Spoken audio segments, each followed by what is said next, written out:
स्वागत है आपका मेरे चैनल पर। I bet you didn't know about the early life of a genius, the one and only Albert Einstein. Picture this. Uloom, Germany, 1869। यहीं पे हमारे एल्बर्ट भाई ने दुनिया में कदम रखा। अब छोटे एल्बर्ट कोई आम बच्चे नहीं थे। वो तकिए के किले नहीं बनाते थे। इस बंदे को तो कंपास ने घेर लिया था, जो उनके पापा ने उन्हें दिया था। बचपन से ही एल्बर्ट यूनिवर्स के रहस्यों को जानने के लिए बेताब रहते थे। उन्हें स्ट्रिक्ट स्कूल सिस्टम बिल्कुल पसंद नहीं था। ज्यादा रूल्स, एक्सप्लोर करने की आजादी कम। पर क्या करें, जीनियसेस के काम करने का तरीका ही निराला होता है, राइट? और जानते हो क्या, इस बंदे ने खुद से अलजेब्रा और ज्योमेट्री सीख ली। यह है सेल्फ मेड जीनियस। बने रहिए, क्योंकि ये तो बस शुरुआत है आइंस्टाइन के एपिक जर्नी की। अगर आपको यह वीडियो पसंद आया है तो लाइक और शेयर जरूर करें। साथ ही चैनल को सब्सक्राइब करें ताकि आपको ऐसे ही मजेदार और जानकारीपूर्ण वीडियो मिलती रहे। तो आइंस्टाइन है स्विट्जरलैंड में, राइट? जर्मनी छोड़ के वो पहुंच गए स्विस फेडरल पॉलिटेक्निक स्कूल इन ज्यूरिक। अब ये कोई आम स्कूल नहीं था, ये जगह थी एस्पायरिंग साइंटिस्ट और इंजीनियर्स के लिए। आइंस्टाइन तो जैसे किसी बच्चे को कैंडी स्टोर में छोड़ दिया हो। वो ज्ञान को सोख रहे थे, जैसे स्पंज पानी सोखता है। फिजिक्स, उसमें तो वो माहिर थे। मैथ, उसे तो वो नाश्ते में खाते थे। पर उन्हें कुछ और भी भाता था, फिलॉसफी। हां, आपने सही सुना, फिलॉसफी। आइंस्टाइन लाइफ के बड़े बड़े क्वेश्चन समझना चाहते थे। जीवन का अर्थ क्या है, यूनिवर्स क्या है और सब कुछ क्यों है। उनका मानना था कि साइंस और फिलॉसफी साथ साथ चलते हैं। ग्रेजुएट होने के बाद आइंस्टाइन की लाइफ में एक अड़चन आई। उन्हें कोई टीचिंग जॉब नहीं मिल रही थी। क्या आप यकीन कर सकते हैं, आइंस्टाइन जैसा जीनियस और कोई उन्हें टीचर नहीं रखना चाहता था। तो आइंस्टाइन को कोई टीचिंग जॉब नहीं मिली। अब एक जीनियस करे तो क्या करे? आखिरकार उन्हें स्विस पेटेंट ऑफिस में बेर्न में जॉब मिल गई। कोई खास ग्लैमरस जॉब नहीं, राइट? पर क्या करें, काम तो काम होता है। दुनिया को क्या पता था कि आइंस्टाइन पैटेंट्स पर मुहर लगाते लगाते फिजिक्स में तहलका मचाने वाले हैं। उन्होंने इस समय को अपना अनुस मिराबिलिस कहा, यानी अपना चमत्कारी वर्ष। और यह सही भी था। 1905 में आइंस्टाइन ने 4 ऐसे ग्राउंड ब्रेकिंग पेपर्स पब्लिश किए जिसने फिजिक्स की दुनिया हिला दी। वो एक तरह से वन मैन साइंस आर्मी बन गए थे। हम बात कर रहे हैं उनके थ्योरी ऑफ स्पेशल रिलेटिविटी की, उनके द्वारा फोटो इलेक्ट्रिक इफेक्ट की एक्सप्लेनेशन की और उनके द्वारा एटम्स के एग्जिस्टेंस का प्रूफ। जरा सोचो, आइंस्टाइन अपनी डेस्क पर बैठे हैं, चारों तरफ पेटेंट एप्लीकेशंस हैं और अचानक उन्हें यूनिवर्स के सीक्रेट्स पता चल जाते हैं। अपने डे जॉब का पूरा फायदा उठाना कहते हैं इसे। तो दोस्तों, तैयार हो जाइए, क्योंकि अब आगे जो होने वाला है वो आपके होश उड़ा देगा। चलिए बात करते हैं आइंस्टाइन की थ्योरी ऑफ स्पेशल रिलेटिविटी की। यह थ्योरी बताती है कि स्पेस और टाइम रिलेटिव होते हैं। आइंस्टाइन से पहले साइंटिस्ट्स ये सोचते थे कि स्पेस और टाइम एब्सोल्यूट होते हैं, एक फिक्स्ड स्टेज की तरह जहां सब कुछ होता है। पर आइंस्टाइन आए और बोले, नहीं, ऐसा नहीं होता।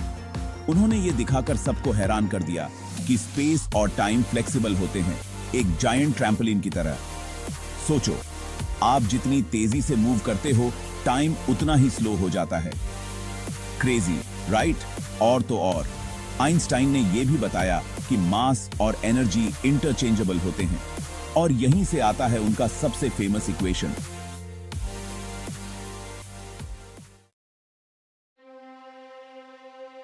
E=mc², unlocking the secrets of energy.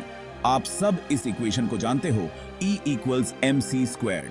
ये अब तक का सबसे आइकॉनिक इक्वेशन है। पर इसका असल में मतलब क्या है?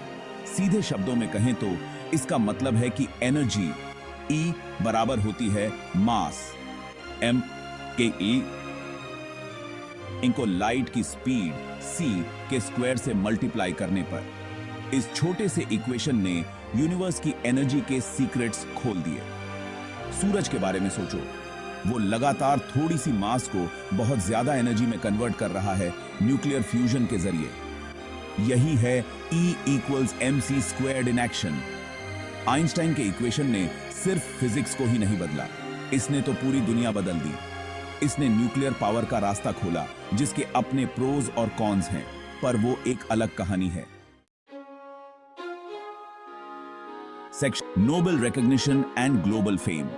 तो आइंस्टाइन अपनी थ्योरी से सबके होश उड़ा रहे हैं, राइट?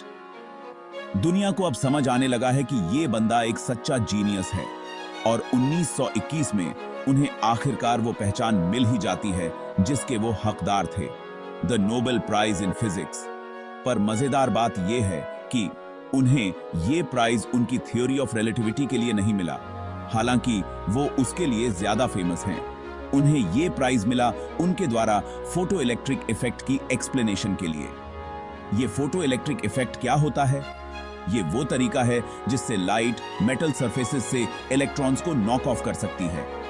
सुनने में तो आसान लगता है, पर उस समय ये बहुत बड़ी बात थी। आइंस्टाइन को नोबेल प्राइज मिलने के बाद वो एक ग्लोबल सुपरस्टार बन गए। वो साइंस की दुनिया के रॉक स्टार बन गए थे। हर कोई आइंस्टाइन से मिलना चाहता था। Crossing the Atlantic, a new home.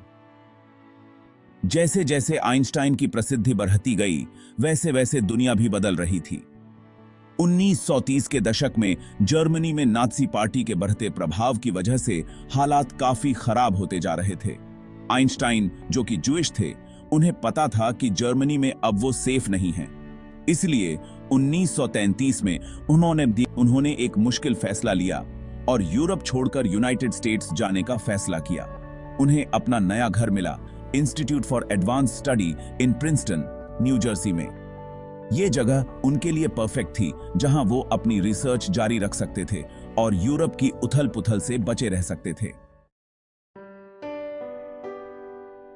A voice for piece in a world at war. पूरी दुनिया वर्ल्ड वॉर 2 में डूब गई और आइंस्टाइन इस विनाश और हिंसा को देखकर भयभीत थे। वो दिल से पैसिफिस्ट थे और अन्याय के खिलाफ अपनी आवाज उठाने में विश्वास रखते थे। आइंस्टाइन को पता था कि उनके फेमस इक्वेशन E=mc² ने एटॉमिक बॉम्ब को बनाने में एक महत्वपूर्ण भूमिका निभाई थी। वो अपने प्रभाव का इस्तेमाल करके शांति और न्यूक्लियर डिसआर्मामेंट की वकालत करने की जिम्मेदारी महसूस करते थे। उन्होंने दुनिया के नेताओं को चिट्ठियां लिखीं और उन्हें न्यूक्लियर वेपन्स को त्यागने के लिए आग्रह किया। उनका मानना था कि मानवता का नैतिक दायित्व है कि वो ऐसे विनाशकारी हथियारों को फिर कभी इस्तेमाल होने से रोके। Legacy of a visionary beyond science. Einstein अपनी यूनिफाइड फील्ड थ्योरी पर काम करते रहे और उन्हें उम्मीद थी कि उन्हें एक ऐसा एलिगेंट इक्वेशन मिल जाएगा जो यूनिवर्स की सभी फोर्सेस को एक्सप्लेन कर सके। वो इसमें पूरी तरह से सफल नहीं हो पाए, पर क्या करें, जीनियसेस की भी अपनी सीमाएं होती हैं। 1955 में आइंस्टाइन का देहांत हो गया और वो अपने पीछे एक ऐसी विरासत छोड़ गए जो साइंस के क्षेत्र से कहीं आगे तक फैली हुई है। वो सिर्फ एक ब्रिलियंट फिजिसिस्ट नहीं थे, वो एक ह्यूमैनिटेरियन, एक फिलोसोफर और शांति के प्रतीक थे। उनकी आइकॉनिक इमेज, बिखरे हुए बाल, चमकती हुई आंखें, शरारती मुस्कान, जीनियस और क्रिएटिविटी का पर्याय बन गई। Einstein's enduring impact. तो दोस्तों, ये थी एल्बर्ट आइंस्टाइन की अविश्वसनीय जीवन यात्रा। एक जिज्ञासु बच्चे से जिसके पास एक कंपास था, से लेकर मानव इतिहास के सबसे प्रभावशाली व्यक्तियों में से एक बनने तक की यात्रा। साइंस पर आइंस्टाइन का प्रभाव अनदेखा नहीं किया जा सकता। उन्होंने स्पेस, टाइम, ग्रेविटी और खुद यूनिवर्स के बारे में हमारी समझ को बदल दिया। लेकिन उनकी विरासत फिजिक्स से कहीं आगे तक फैली हुई है। उन्होंने हमें इमेजिनेशन, क्यूरियोसिटी और खुद को कभी भी बहुत सीरियसली न लेने का महत्व सिखाया। उन्होंने हमें दिखाया कि सबसे बुरे समय में भी हमें अपनी बात के लिए आवाज उठानी चाहिए और एक ज्यादा पीसफुल और जस्ट दुनिया बनाने की कोशिश करनी चाहिए। तो अगली बार जब आप किसी मैथ प्रॉब्लम से जूझ रहे हों या फिर आपको यूनिवर्स की विशालता में खुद को खोया हुआ महसूस हो रहा हो, तो एल्बर्ट आइंस्टाइन को याद करना। उनकी कहानी आपको अपने अंदर के जीनियस को अपनाने, कभी भी सवाल पूछना बंद न करने और अपनी यूनिक स्पार्क से दुनिया को थोड़ा बेहतर बनाने के लिए प्रेरित करे।